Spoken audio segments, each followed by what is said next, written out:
नमस्कार। जय श्री राधे, जय श्री कृष्णा, हरिओम। कैसे हैं आप सभी लोग?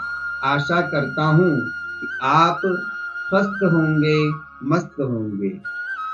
आइए, जैसा कि हमने पिछली वीडियो में मनुष्य के सत्कर्मों के विषय में विचार किया था कि मनुष्य को प्रतिदिन सत्कर्म अवश्य ही करने चाहिए, जिसमें कहा गया था स्नान, संध्या, जप, देव पूजन, बल वैश्व देव एवं अतिथियों का सत्कार।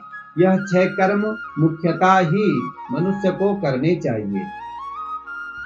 लेकिन इन 6 कर्मों का अधिकारी कब होता है मनुष्य? क्या इससे पूर्व के भी कृत्य होते हैं? बारी बारी से इनको जानेंगे कि स्नान की विधि क्या होती है, संध्या क्या होती है, जप क्या होता है, बलि वैष्णव देव क्या होता है और अतिथियों का सत्कार किस प्रकार से किया जाता है। तो सर्वप्रथम आज हम जानेंगे स्नान से भी पूर्व क्या क्या कृत्य होते हैं। तो कहते हैं प्रातः काल उठने के बाद स्नान से पूर्व जो आवश्यक विभिन्न कृत्य हैं, शास्त्रों ने उनके लिए भी एक सुनियोजित विधि विधान बताया है।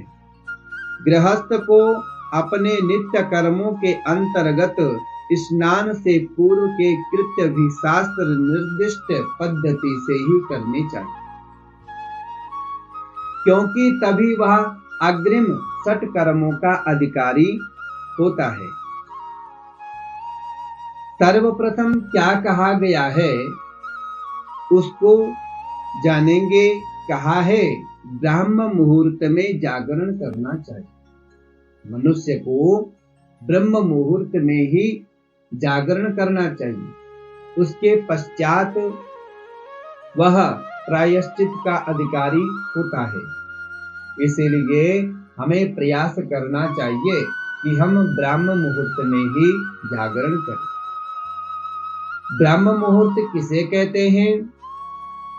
कहते हैं कि सूर्योदय जब होता है प्रातःकालीन वेला में, तो उससे 4 घड़ी पहले, यानी कि अंग्रेजी समय के अनुसार हम कहेंगे कि लगभग 1.5 घंटे पूर्व सूर्योदय के, उसको ब्रह्म मुहूर्त कहते हैं।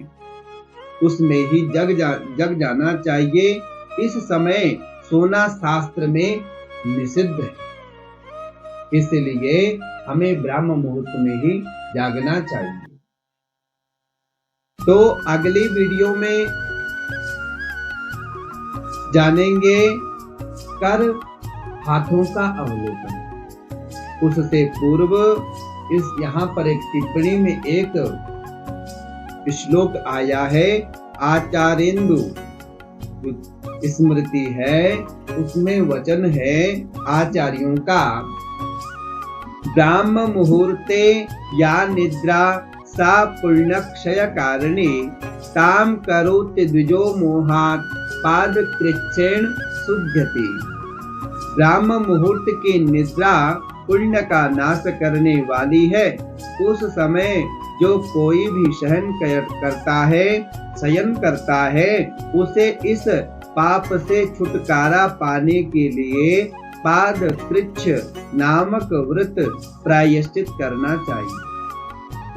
रोगी अवस्था में या कीर्तन आदि शास्त्र विहित कार्यों के कारण इस समय यदि नींद आ जाए तो उसके लिए प्रायश्चित की आवश्यकता नहीं होती।